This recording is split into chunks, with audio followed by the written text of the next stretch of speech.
Oi, antes de começar, eu queria dar um aviso. O podcast fala sobre violência policial, e esse episódio contém narrativas e memórias de familiares sobre os fatos ocorridos como consequência do massacre de Paraisópolis. Por isso, o episódio pode causar desconforto para ouvintes mais sensíveis ao tema. Não sei o que dizer. Só sei que eu estou aqui pela memória do meu filho, né? Ele poderia estar aqui curtindo. E ele não pode mais, né? Nem ele, nem nenhum desses jovens estampados nesses banners, né? É complicado demais. Todos os dias, mães e mulheres das periferias têm seus filhos e familiares arrancados de si e são jogadas na luta. Por que mataram nossos filhos? A gente não tem essa resposta até hoje. Por quê? A violência de Estado no Brasil tem gênero e cor. Jovens negros são os mais assassinados, mas são as mães, irmãs, tias e esposas desses jovens que lideram iniciativas frente às violações, com histórias interrompidas pela busca por justiça. Meu nome é Maria Cristina Quirino, Portugal, porque eu aderi, depois de casada, no primeiro casamento. E eu nasci no município de São Bernardo do Campo. Cris é uma das fundadoras do movimento de familiares de vítimas do massacre de Paraisópolis e mãe da Sabrina, do Danilo, do Daniel e do Denis Henrique Quirino da Silva, um dos 9 jovens que perdemos durante a ação policial violenta do dia 1º de dezembro de 2019. Nesse último episódio, depois de entender vários ângulos dessa história, ela e outros familiares nos ajudam a falar sobre o luto e a luta que enfrentam depois da perda de seus familiares para a violência de Estado. Esse é o Som que Fica, podcast do projeto Os 9 que Perdemos, desenvolvido pelo Centro de Antropologia e Arqueologia Forense da Universidade Federal de São Paulo, junto com o movimento de familiares de vítimas do massacre de Paraisópolis. Eu sou Anne Barbosa. E eu, Aimee Brito.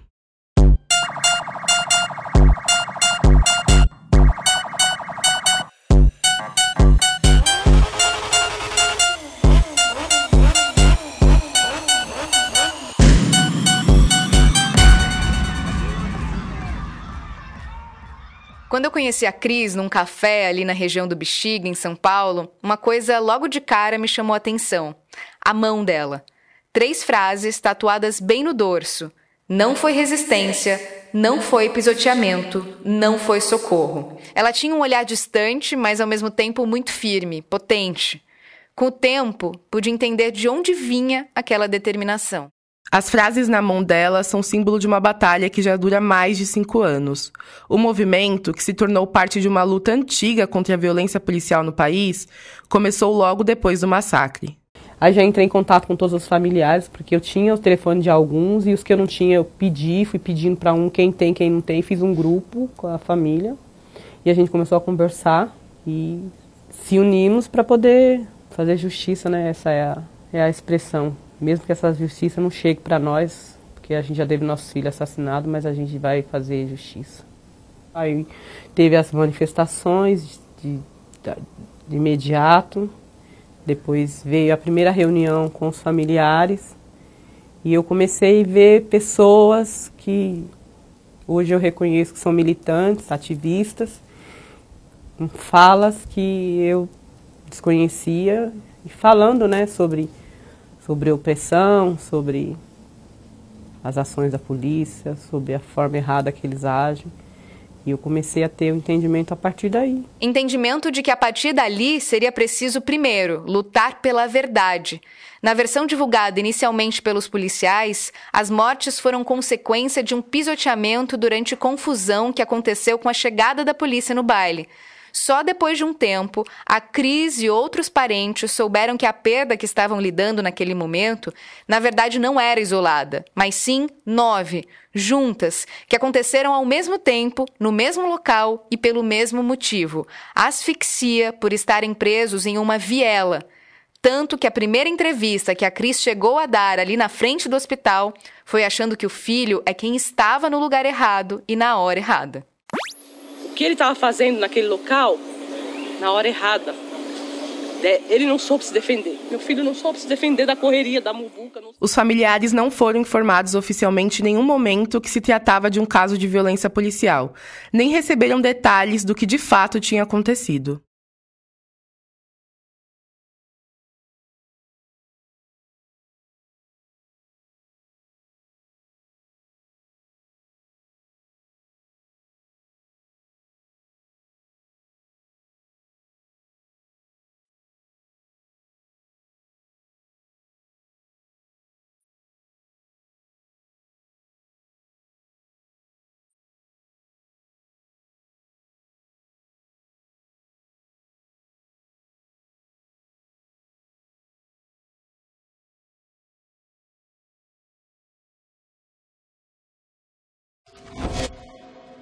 O Danilo, filho da Cristina, irmão do Denis, foi quem identificou o corpo do irmão. Ele deu uma entrevista logo que saiu do IML. Imagina 5.000 pessoas ou muitas pessoas passando em cima do meu irmão. A roupa não estaria limpa desse jeito, sabe? A roupa não estaria assim, desse jeito. Se qualquer coisinha já suja, imagina ser pisoteado, sabe? Ou seja, sem sujeira, sem marcas na roupa, como o Denis poderia ter morrido pisoteado? O estigma de ser morto pela polícia é muito grande. E muitas vezes, ao banalizar esse tipo de acontecimento, vemos essas pessoas se tornarem estatística. Qual é a história desses jovens que não conhecemos? O Gustavo tinha 14 anos e foi a vítima mais nova do massacre. Apesar de muito novo, queria ser independente e para isso começou a trabalhar como empacotador em um supermercado. Filho mais velho da Raquel, ele era conhecido como Risadinha e era o xodó de uma família grande e unida. Para mim, eu acho que o Gustavo saiu, ele vai chamar aqui na porta.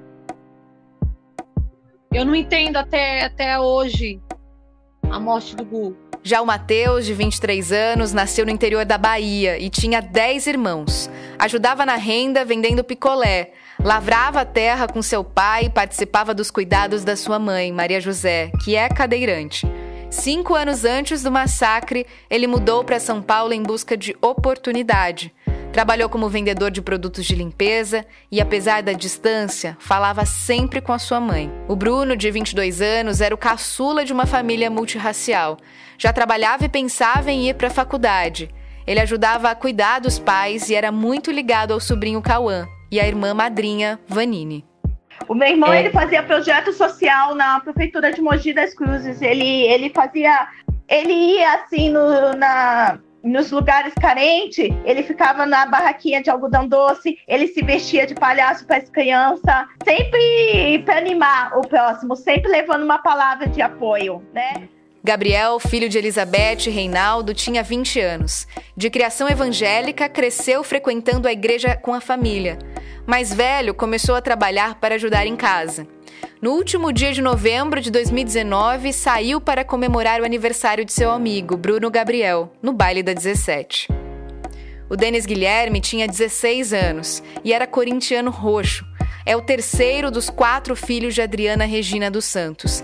Dedicado, ajudava a mãe em casa, já tinha arrumado trabalho e estava estudando à noite. Marcos Paulo, também de 16 anos, foi criado pela dona Alvina, sua avó. Era um jovem extremamente carinhoso e estava fazendo um curso profissionalizante. Mas como tantos meninos brasileiros, queria ser jogador de futebol. Eduardo da Silva, de 21 anos, tinha muitos planos e estava no corre dos seus sonhos. Filho da dona Evanira e pai do pequeno Matheus, ele trabalhava numa fábrica de extintores e pensava em comprar uma moto. Mas ele gostava muito de lá. Ele gostava, porque não ia só ele daqui, né? Ele ia com... Ia um monte de amigo. Tá entendendo? Só que nesse dia ele saiu chamando os meninos tudo. E claro, a Luara Victória Oliveira, de 18 anos, a única mulher vítima do massacre. Ela perdeu os pais ainda criança e foi morar com a sua avó Elza, com quem aprendeu a cozinhar.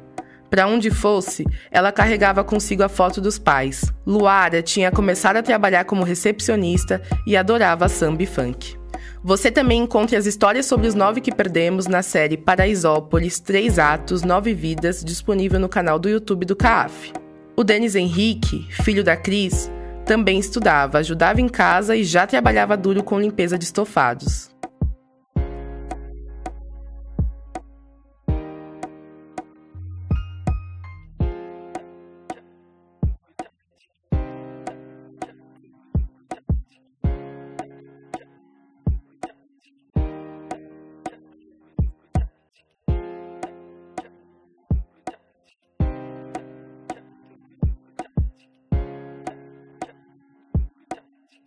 No dia 31 de novembro, foi a última vez que a Cris viu o filho.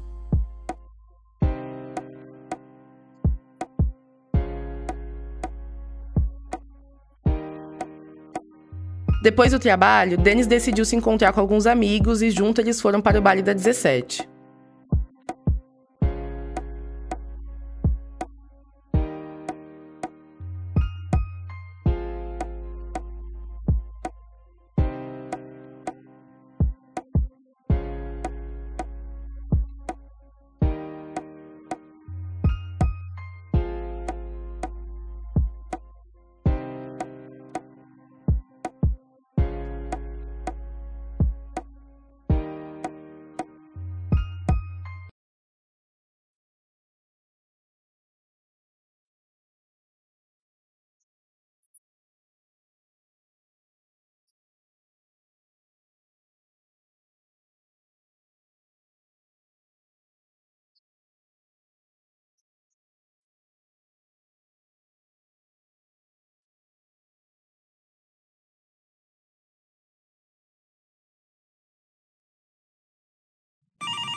Naquele dia, as 9 famílias das vítimas foram aos poucos se direcionando para o extremo sul da cidade de São Paulo em busca de informações.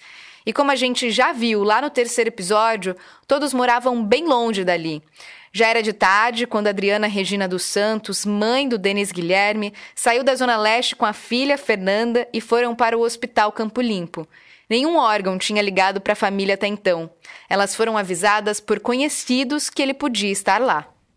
Quando chegou lá, eu não estava nem preocupada em ver o Denis, porque eu estava tão brava com ele, tão brava, né, que nunca tinha ido para um lugar tão longe como aquele, que eu achei o fim do mundo, ele estar naquele lugar tão longe, que eu estava muito brava com o Denis. Aí quando chegou no hospital, eu falei para a Fernanda, né, falei, ó, vai lá, ainda mais que eu estava sem RG, pode ir lá, dar uma bronca nele. No hospital, ela e a Fernanda ficaram um tempão sem qualquer informação. E aí eu comecei a chorar e entrar em várias salas. E uma médica viu que eu tava desesperada. E ela falou, o que foi? Eu falei, vocês não dão atenção, preciso saber o que tá acontecendo. Aí ela falou, o que foi? Eu falei, o meu irmão, eles disseram que ele tá aqui e ele tava em Paraisópolis. Eu não sei, a gente não sabia o que tava acontecendo até ali. Eu falei, eu não sei, vocês precisam falar. E ela falou assim, olha, você se acalma que eu já venho atender você. Ela fica aqui, que eu já te atendo. Só aguarda ali na porta, que é onde minha mãe tava. E eu já tava num nervo. E aí foi o tempo de eu chegar até a porta. A médica realmente veio até nós e chamou para uma sala. No IML, mais desrespeito. Disseram que a Fernanda só poderia reconhecer o irmão por foto. Ela precisou insistir muito para que pudesse ver o corpo. Mas no final, só conseguiu ver o rosto. E foi no velório, quando o caixão chegou fechado, que ela decidiu abrir. E aí eu comecei a abrir o caixão. E disseram que não podia. Eu sabia, mas eu tô sendo violada o tempo todo. Eu precisava ter certeza. E aí eu comecei a abrir o caixão e algumas pessoas, que eu não me lembro quantas, me ajudaram. E aí, quando eu abri, eu peguei a mão do meu irmão, assim, e abri, assim, passava a mão, assim, na mão dele. E não tinha nada, não parecia nada quebrado, nada. Eu falei, mano, o que fizeram com você? Na época, a Fernanda deu uma entrevista para o Caco Barcelos, do Profissão Repórter. Mataram meu irmão. Ele não foi pisoteado. O que aconteceu com ele? Ele tá com as pernas intactas, não tem um arranhão nas pernas dele. O mesmo questionamento da Fernanda foi feito pelas famílias das vítimas, e elas ainda nem se conheciam. Não havia sinais de pisoteamento. Ele não tinha um arranhão. Nós que somos pretos, qualquer arranhão a gente fica até cinza. Ele não tinha absolutamente nada. Quando casos como esse de violações de direitos acontecem, o luto das famílias, que sequer iniciou, precisa ser interrompido pela necessidade de lutar por justiça e não revitimização dos seus entes. A partir daquele momento, começou a busca por respostas. Os familiares chegaram a se reunir 2 vezes com João Dória, governador de São Paulo naquela época. A Cris contou como foi uma dessas conversas.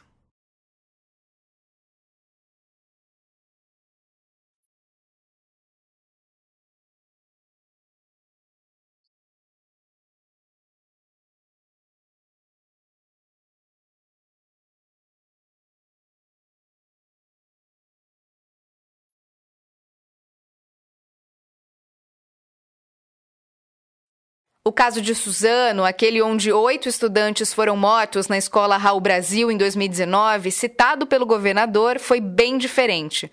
Não tinha polícia envolvida. Por isso, o processo em torno das mortes em Paraisópolis teve rumos específicos também na justiça. Ele é apurado em 2 esferas criminais, a da justiça comum e a da justiça militar. Na Justiça Comum, 12 policiais militares são réus no processo que apura responsabilidade pelas mortes. Eles são acusados pelo Ministério Público pelo crime de homicídio. Todos os acusados respondem em liberdade. Um 13º agente, que era acusado de expor pessoas ao perigo ao soltar explosivo quando ainda estavam sem saída, foi beneficiado por medida prevista em lei e teve o processo suspenso por 2 anos. No meio do luto, as mulheres passam a peregrinar pelo sistema de justiça e por várias instituições do Estado. Aliás, quem se aproxima do trabalho de movimento de mães e familiares logo entende que o apoio político entre elas é central. Muitas vezes são nesses locais que se encontram os primeiros acompanhamentos para requerer ações processuais de investigação e respostas para os crimes. Os familiares se tornam fundamentais para a compreensão do caso e precisam passar a conhecer na marra a linguagem jurídica, sabendo detalhes técnicos e como tudo isso funciona. Além de se colocar na esfera pública, disputando uma narrativa sobre o caso e os temas em torno dele, que, como vimos lá no 4º episódio, não é nada favorável.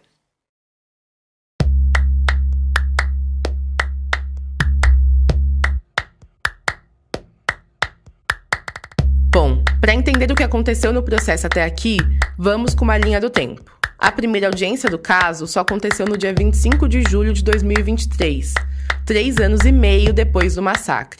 Ali foram ouvidas 9 testemunhas de acusação e uma comum às partes. A nossa pesquisadora Lohane estava lá naquele dia. Era o primeiro dia de audiência, foi um dia muito tenso para todo mundo, era a primeira vez que nós estávamos lá também. Se for testemunha, eu só vou conferir a rolada pela defesa, não pode ouvir o que a de acusação falou, é só isso. Mas não, nós somos todos aqui testemunhas de acusação. Nós estamos aqui para falar que eles mataram nossos filhos. Não, tranquilo, eu só vou verificar, tá bom? E aí, a Adriana e a Cris, todo mundo entrou.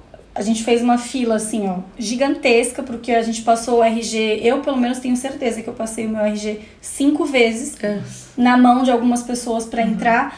E aí, algumas pessoas entraram e a Cris e a Adriana ficaram do lado de fora. Então, ficou eu, a Paula, não me lembro mais quem, e a Cris e a Adriana do lado de fora, 1 hora do lado de fora, sentada, esperando para poder entrar.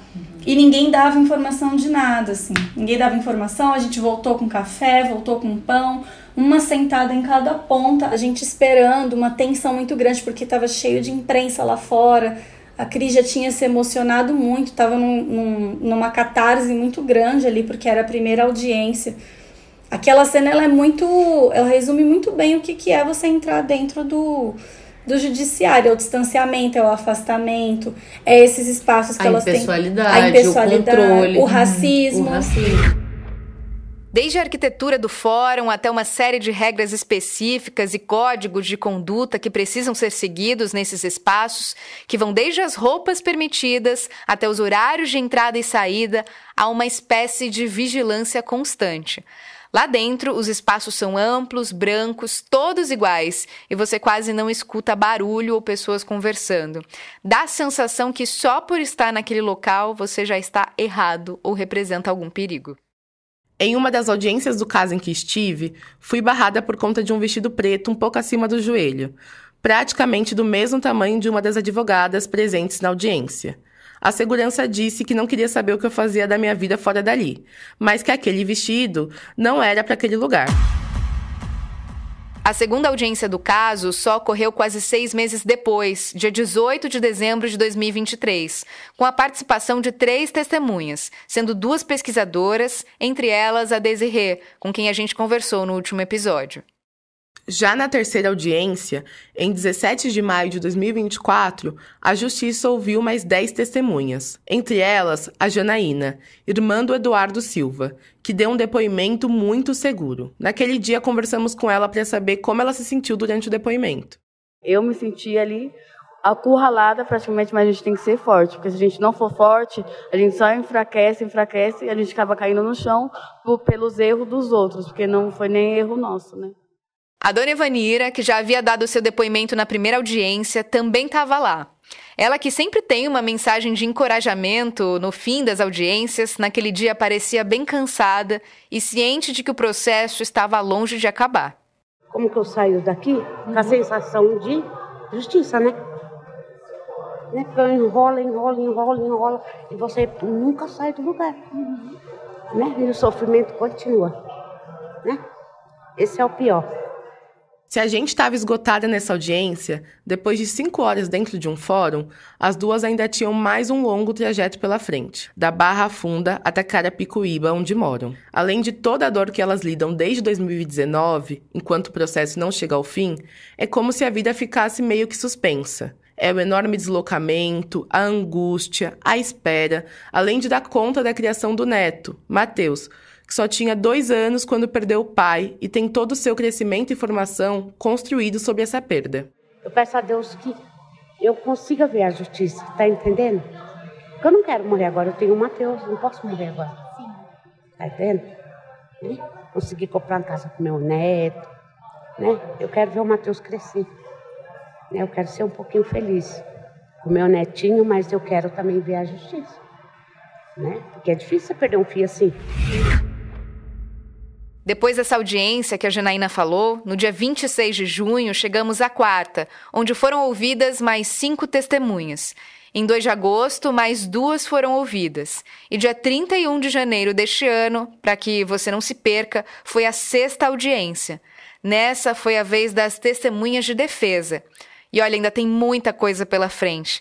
A Desirê, que você ouviu no último episódio, nos ajuda a entender melhor o que está nas mãos do juiz. Ele pode absolver sumariamente, né? Ele pode dizer, olha, não tem crime aqui. Ele pode dizer, não é doloso. Se não é doloso, ou seja, os policiais não tiveram a intenção de matar, ele vai mandar, aí já não é mais o tribunal do júri o responsável, né, segundo a lei, pelo julgamento. Então ele vai mandar esse processo para o tribunal militar, que é onde se julga os casos de homicídio culposo cometido, né, por policiais, ou seja, os casos em que o policial não tinha a intenção de matar. Ou ele pode decidir que sim, eles tiveram a intenção de matar, e aí sim vai para a segunda etapa desse julgamento, que é o júri popular. Aí é mais rápido, porque é uma audiência só. Na esfera da Justiça Militar, a Corregedoria da PM apura a conduta de 31 policiais militares que participaram da ação. O órgão concluiu por excludente de ilicitude por legítima defesa, que é quando uma pessoa não é punida por uma conduta que normalmente seria considerada crime. O processo ainda vai levar um longo tempo. Para o judiciário, réus e vítimas, o tempo tem diferentes significados. E cada parte nesse processo sente o tempo de determinada forma, sendo beneficiado por ele ou não. O que sabemos até agora está bem claro e tatuado na mão da Cris.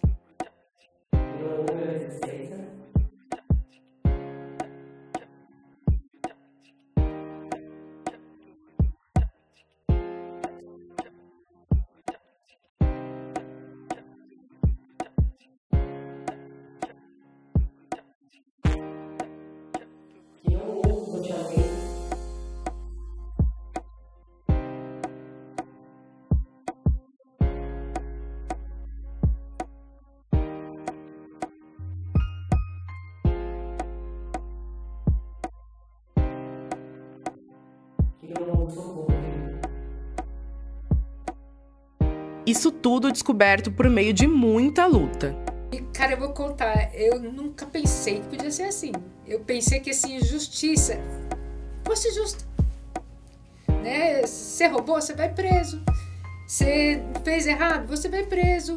Ah, você é policial, também vai preso. Mas não é. Não é.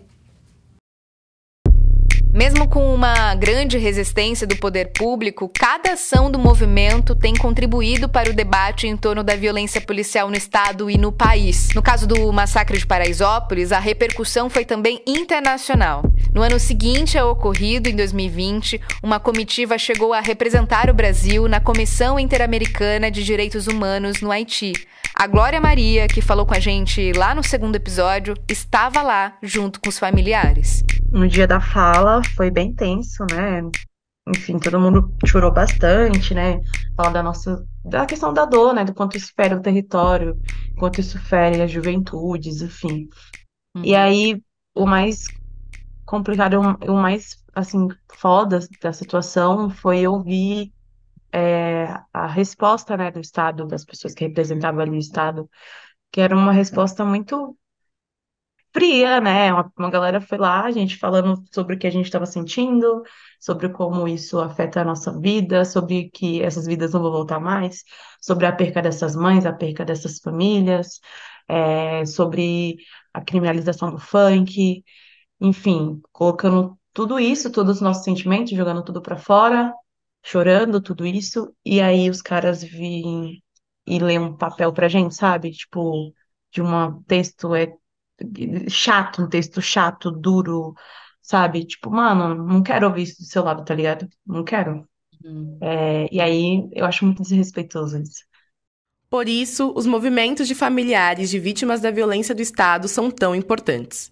Debaixo desse guarda-chuva, existem uma série de outros movimentos que se somam à luta dos familiares do massacre de Paraisópolis. Se colocando de modo visceral, as famílias vão construindo suas próprias narrativas em passeatas, manifestações. Um pouco da organização do ato também, porque é muito importante isso. Isso foi um golpe na gente. A gente tinha organizado um ato que honrava a cultura de baile. A gente tinha organizado um ato que honrava a cultura dos nossos. E a polícia simplesmente guinchou o nosso carro. A gente vai apoiar também aqueles que estão tendo o carro guinchado, porque eles não pagaram, eles vieram aqui apoiar a gente. A polícia está guinchando o carro, que fique de denúncia. E a gente vai apoiar também eles, o pessoal da 17.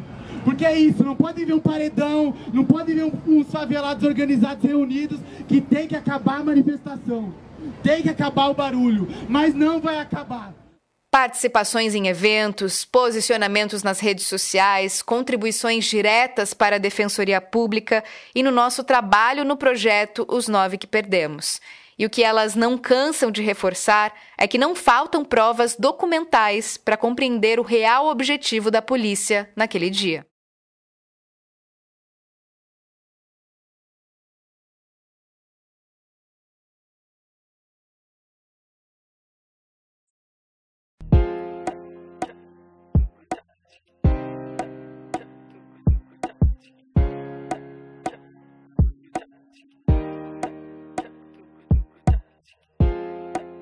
Foi na busca por uma outra narrativa que elas encontraram uma rede e, em conjunto, vão aprendendo e ensinando ao mesmo tempo a não deixar suas dores serem objetificadas pela justiça, pela mídia e pela sociedade. Elas fazem da dor um instrumento de ação política. Agora, a gente tem que estar conhecendo pessoas, né, assim, que passou e outras que estão chegando depois de nós, né, que depois dos meninos de Paraisópolis, a gente conheceu outras mães que estão chegando nessa luta, nessa dor, nessa violação. Então a gente tenta uma com a outra fazer com que a verdade a gente consiga gritar pro mundo. Porque enxergar, só não enxerga quem não quer. Tá tudo aí. Mas, afinal, o que fica depois da perda de alguém para a violência de Estado? A justiça que elas tanto nos falam tem um sentido muito maior do que apenas a condenação dos envolvidos no fim do processo. Na responsabilidade delas, também fica a produção de uma memória digna para os seus entes. Elas precisam provar para o sistema de justiça, para a mídia e para o resto da sociedade que seus filhos eram jovens, que trabalhavam, que não eram, abre aspas, marginais. Resumindo, precisam provar que o Estado não tem direito de assassinar pessoas.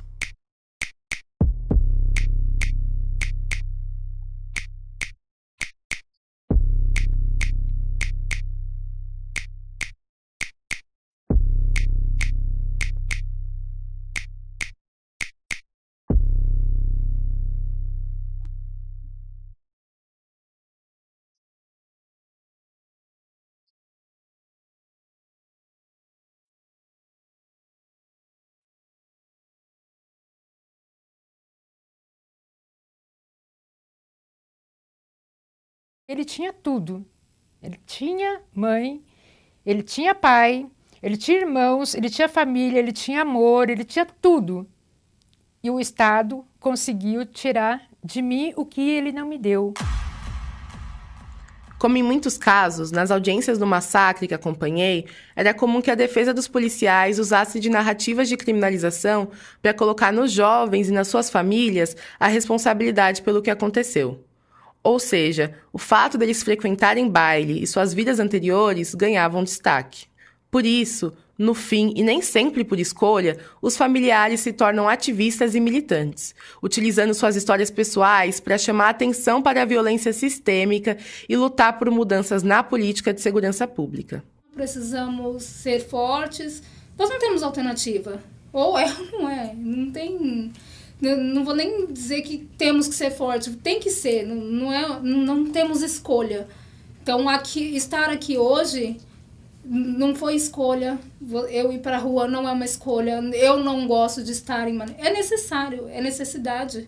Pode ser meu filho, pode ser meus outros irmãos, pode ser comigo. Então, é muito complicado e às vezes a gente se sente dando murro em ponta de faca.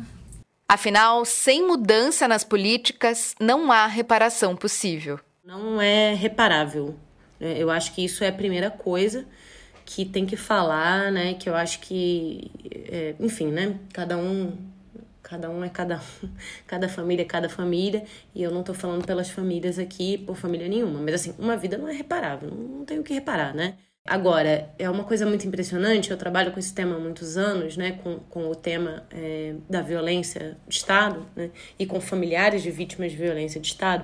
Então, é algo que eu observo nos diferentes movimentos sociais que se constituem em torno a essa pauta, seja do passado, né, da época da ditadura, sim, seja do presente, que é uma extrapolação do seu caso individual, né? O entendimento de que meu filho... Isso é muito comum, né? Meu filho não volta mais, eu não quero que aconteça com outras mães, né? Então, elas... como se as famílias saíssem do ato individual de sofrer e passassem a pensar em termos o sofrimento como substantivo, né? Como algo que une ela, que as une, e que as une, inclusive, a pessoas que ainda não tiveram, né? A potencialidade da possibilidade de perder seu filho. Então, eu acho isso muito bonito, cara. Isso é uma das coisas que eu acho mais impressionantes, assim, mais emocionantes mesmo, né? De lidar com esses familiares, porque eles são frequentemente acusados de serem revanchistas, né? Revanchista é um termo da ditadura que se usa, né, contra os militantes, especialmente contra os familiares desaparecidos, porque são aqueles que não esquecem, né? Mas eles são acusados de revanchistas, são acusados de querer vingança, né? E é claro, há um desejo pela punição dos culpados, né?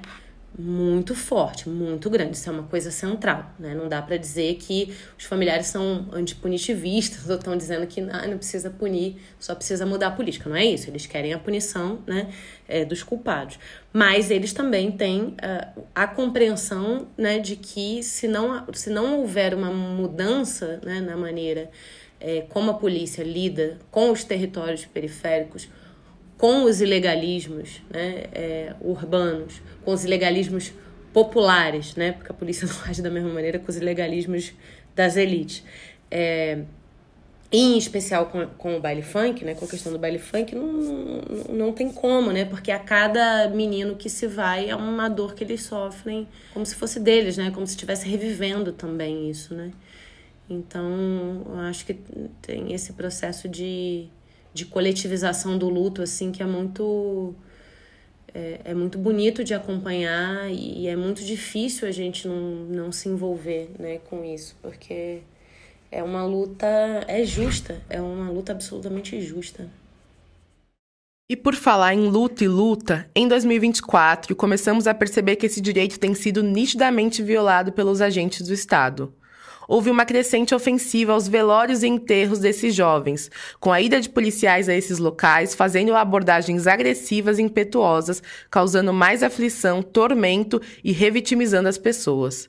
Isso aconteceu no enterro do Guilherme Alves de Oliveira, 18 anos, e Luiz Silvestre da Silva Neto, de 21 anos, que foram mortos em uma operação da PM no Jardim Vitória, um bairro periférico de Bauru, e no enterro do Rian, de apenas 4 anos, morto pela PM no Morro do São Bento, em Santos. Mandar viaturas ao velório, impedir o cortejo, o choro, o contar da perda sofrida, agredir familiares, isso tudo só nos liga um alerta de que o luto dessas mortes é realmente político e que o maior crime nesse país é nascer na classe social, local e na cor, entre aspas, errados. A mensagem do Estado de São Paulo tem destino certo, assim como a dos familiares. Chamar a atenção que a responsabilidade dessas mortes é de todos nós. É desfazer esse pacto do silêncio e apatia da sociedade para que a gente não tenha outros 9 que perdemos.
Se eu fecho os olhos e minha mente desenha você, tapo os ouvidos, mas consigo escutar sua voz. Só de pensar que nunca mais eu vou te ver.